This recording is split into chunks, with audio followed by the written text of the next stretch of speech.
अहिल्यानगर जिल्ह्यात वर्षातील सर्वात मोठी कारवाई करत पोलिसांनी 19 वर्षीय युवकाच्या खून प्रकरणी कुख्यात लपका टोळीच्या 11 गुंडांविरुद्ध महाराष्ट्र संघटित गुन्हेगारी नियंत्रण कायदा मकोका अंतर्गत गुन्हा दाखल केला आहे।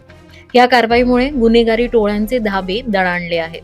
22 फेब्रुवारी 2025 रोजी वैभव नायकोडी या 19 वर्षीय युवकाचे अपहरण करून त्याची निर्घृण हत्या करण्यात आली होती। हत्या केल्यानंतर त्याचा मृतदेह डोंगरात नेऊन भर दिवसा जाळण्यात आला। इतक्यावरच न थांबता पुरावे नष्ट करण्याच्या उद्देशाने जळालेल्या अवशेषांची हाडही वेगवेगळ्या ठिकाणी फेकून देण्यात आली होती। घटनेमागे पूर्ववैमनस्य असल्याचे पोलीस तपासात समोर आले होते।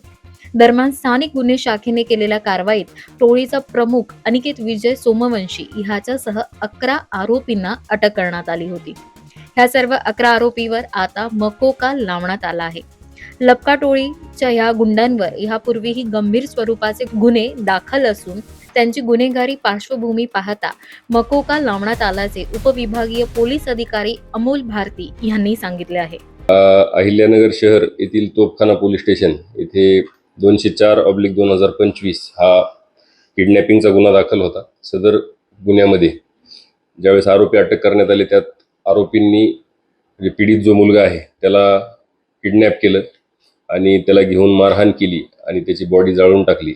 या अनुषंगाने मर्डर, किडनॅपिंग अशा प्रकारे गुन्हा दाखल होता। सदर गुन्ह्यातील सर्व 11 आरोपी अटक करण्यात आले आणि 11 आरोपी अटक केल्यानंतर त्यांच्यावर पूर्वीचे दाखल गुन्हे जसे की त्यांच्यावर पूर्वी खुनाचा प्रयत्न, पोक्सो, डेकॉइटी, मारहाण, आर्म ॲक्ट अशा प्रकारचे गुन्हे दाखल होते।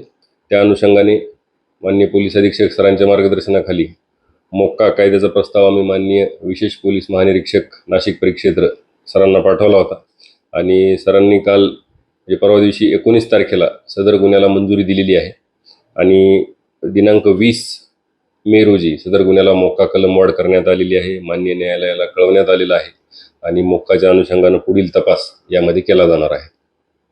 11 आरोपी आहेत, एकूण 11च्या 11 आरोपी अटक आहेत आणि सर्व आरोपींवर मोक्का कलम लागलेला आहे आणि त्या अनुषंगाने त्यांना पुन्हा एकदा पोलीस कस्टडीत घेऊन त्यांच्याकडे तपास करून त्यांची जी मालमत्ता वगैरे स्थावर आणि जंगम मालमत्ता यांचा तपास केला जाईल। पुढील मोक्का कायद्यानुसार त्याचा तपास केला जाईल।